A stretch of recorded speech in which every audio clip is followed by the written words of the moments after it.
அன்பார்ந்த தமிழக மக்களே, உழைக்கும் மக்களே, நண்பர்களே, இன்றைக்கு இந்து பத்திரிகையில் ஒரு செய்தி வந்திருக்குங்க.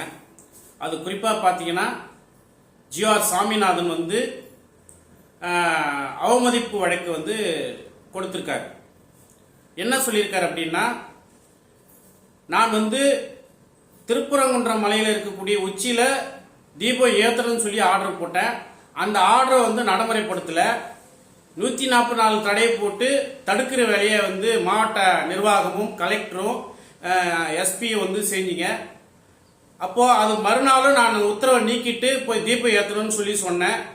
அதையும் நீங்க மீறி இருக்கிறீங்க.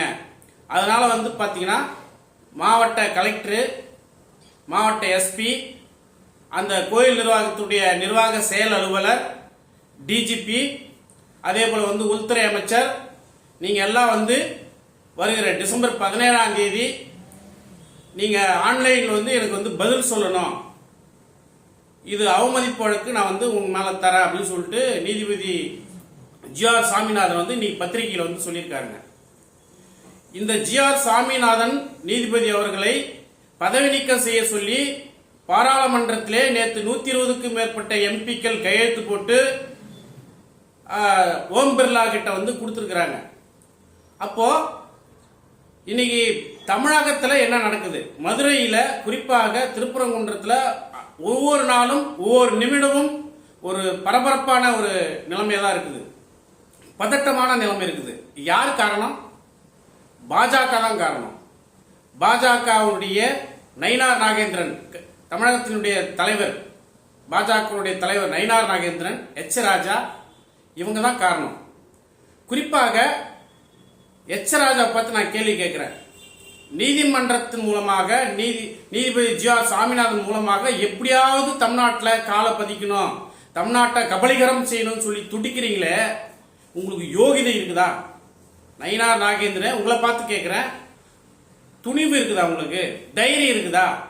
ஒரு கோழையை போல இன்னைக்கு நீதிபதி மூலமாகவும் நீதிமன்றத்தின் மூலமாகவும் தமிழ்நாட்டில் ஒரு கலவரத்தை உருவாக்கி இந்துக்களுடைய ஓட்டுகளை அறுவடை செய்யறதுக்காக ஒரு இழிவான செயலையும் மத மோதலை உருவாக்குறது கேடுகட்ட செயல் இல்லையா? இந்த செயல் வேற யாராவது செய்ய முடியுமா? உங்களால தான் செய்ய முடியும். ஏன்னு கேட்டீங்கன்னா, தமிழ்நாட்டில் மத நல்லிணக்கத்திற்கான ஒரு சான்று எதுன்னா மதுரை தான். கிறிஸ்துவர்கள், இஸ்லாமியர்கள், இந்துக்கள் எல்லாரும் ஒற்றுமையா இருக்கிறாங்க. மதுரையில் இருக்கக்கூடிய மக்களுக்கு எந்த பிரச்சனையும் இல்லை. அவங்க எப்பவும் போல சாமி கும்பிடுறாங்க, எப்பவும் போல வராங்க. அவங்க எதுவும் கலவரம் செய்யல. ஆனால் முருகன் பக்தர் என்ற பேர்ல எச் ராஜா ஆறு ஆட்டம் இருக்குது.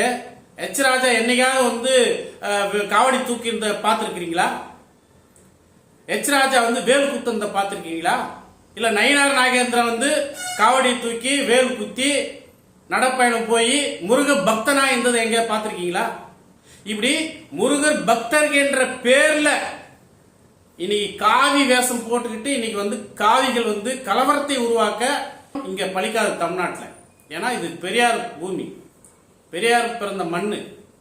இங்க உங்க ஆட்டம் பலிக்காது. ஏன் நான் கேட்கிறேன்னா, எச் ராஜே, உனக்கு தைரியம் இல்லையா? துணிவு இல்லையா?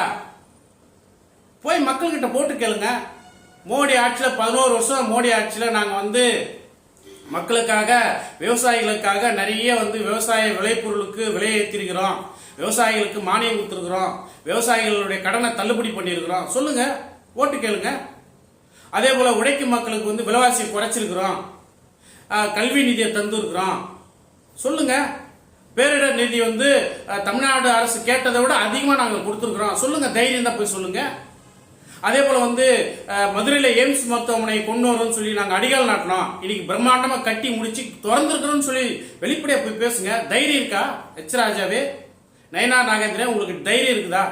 தமிழக மக்கள் கிட்ட போயிட்டு உங்களுடைய சேவையை சொல்லி, உங்களுடைய அந்த பாஜகவினுடைய தேர்தல் அறிக்கையை சொல்லி, தேர்தல் அறிக்கையில் என்ன சொன்னீங்களோ அதெல்லாம் நாங்க தமிழ்நாட்டில் நிறைவேற்றிருக்கிறோம் சொல்லி ஓட்டு கேட்கறதுக்கு தைரியம், துணிவு இருக்குதா? இருந்தாங்க போய் கேளுங்க. ஏன் கோழைத்தனமாக ஒரு இழிவான செயல்ல இறங்குறீங்க, கலவரத்தை தூண்டுறீங்க, மத கலவரத்தை உருவாக்குறீங்க, இந்துக்கள் ஓட்டை வந்து அப்படின்னு சொல்லி பிரிக்கிறீங்க. நீதிபதி GR சாமிநாதனை வச்சு தமிழ்நாட்டில் வந்து கேம் விளையாடுறீங்க. இதெல்லாம் வந்து பக்கா அயோக்கியத்தனமா இல்லையா? இது கேடுகட்ட செயல் இல்லையா? இந்த செயலை யாராவது செய்வாங்களா? அதனால வந்து பிஜேபியினுடைய பாஜகவுடைய பிரதிநிதிகளாக இருந்து இப்படி இழிவான செயலை செய்வதை ஒரு நாளும் தமிழக மக்கள் ஏற்றுக்கொள்ள மாட்டார்கள். இது பெரியார் பூமி. மீண்டும் சொல்கிறேன், தமிழ்நாட்டில் வந்து நீங்க கால் பதிக்க முடியாது. இங்க வந்து பார்த்தா மக்கள் வந்து தெளிவா இருக்கிறாங்க. அவங்க வந்து யார் கலவரம் செய்யறாங்க, யார் கலவரம் செய்யலன்றது மக்கள் தெளிவா இருக்கிறாங்க. நீங்க இப்போ திருப்பரங்குன்றத்தில் கலவரம் பண்ணும் போது கூட பாத்தீங்கன்னா அங்க இருக்கக்கூடிய மக்கள் வந்து யாரும் கலந்துக்கல. கடையை மூடணும்னு சொல்லி நீங்க அராஜகம் பண்ணீங்க, யாரும் கடையை மூடல, தொடர்ந்து வியாபாரம் பண்ணாங்க. அது போல வந்து அங்க இருக்கக்கூடிய கோயில் நிர்வாகமோ இல்ல மசூதி தர்கா நிர்வாகமோ அவங்களுக்குள்ள எந்த பிரச்சனையுமே கிடையாது. அப்ப பிரச்சனையை உருவாக்குறது யாரு? நீங்க தான். எதுக்காக உருவாக்குறீங்க? ஓட்டுக்காக உருவாக்குறீங்க. அந்த இழிவான ஓட்டு வாங்கி அரசியல் அதிகாரத்தை கைப்பற்றி நாட்டை கபலீகரம் செய்யணும், கார்பரேட்டுகளுக்கு சேவை செய்யணும், இதான உங்க நோக்கம். அப்போ மக்களோட நன்மை கூட அது நீங்க வந்து அந்த வேலையில் இறங்கல. அப்போ கார்பரேட்டுகளுடைய நலனை முன்னிறுத்தி இந்த கலவரத்தை தூண்டுவதை உழைக்கும் மக்கள் ஒரு நாளும் ஏற்றுக்கொள்ள மாட்டார்கள். அதுவும் மதுரை மக்கள் மத நல்லிணக்கத்தோடு வாழக்கூடிய, ஒற்றுமையா வாழக்கூடிய மக்கள். டெக்ஸன் திட்டத்தை கொண்டு வந்தீங்க, மத்திய அரசு தான் கொண்டு வந்தது, மோடி அரசு. விரட்டி அடிச்சாங்களா இல்லையா? கெயில் திட்டம், மீத்தேன் திட்டம் விரட்டி அடிச்சாங்களா இல்லையா? உங்களை இருந்தும் உங்களுக்கு புத்தி வரல. ஆகவே வந்து நீங்க தமிழ்நாட்டில் வந்து எப்படியாவது வந்து கலவரத்தை உருவாக்கி ஆட்சி பிடிக்கணும்னு நினைச்சீங்கன்னா அது கனவுலையும் நடக்காது. இது வந்து பெரியார் பூமி, இது தமிழ்நாடு என்பதை மீண்டும் நிரூபித்து சொல்கிறேன். அந்த அடிப்படையிலே தமிழக மக்களே, இவர்கள் பாஜகவை தனிமைப்படுத்த வேண்டும். பாஜகவை வந்து பாத்தீங்கன்னா தேர்தலில் வரும்போது விரட்டி அடிக்க வேண்டும். பாஜக வந்து மக்கள் விரோத ஒரு கட்சி, ஒரு தீவிரவாத கட்சி, பயங்கரவாத கட்சியாக இன்னைக்கு வந்து தமிழகத்துல இறங்கிட்டு இருக்குது.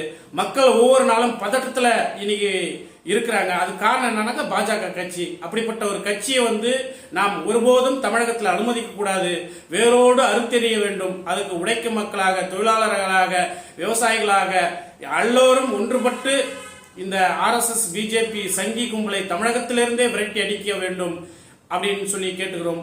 இதை ஒட்டிதான் வருகிற டிசம்பர் 17ஆம் தேதி மக்கள் அதிகாரத்தின் சார்பாக மதுரை ஒத்தக்கடையில ஒரு பொதுக்கூட்டத்தை நாங்கள் நடத்துறோம். இந்த பொதுக்கூட்டத்திற்கு மதுரையில் இருக்கக்கூடிய உழைக்கும் மக்கள், தொழிலாளர்கள், நண்பர்கள், மத நல்லிணக்கத்தை சேர்ந்த அனைத்து கூட்டமைப்பை சேர்ந்த தோழர்கள் அனைவரும் பங்கேற்க வேண்டும் என்று கேட்டுக்கொள்கிறோம். நன்றி, வணக்கம்.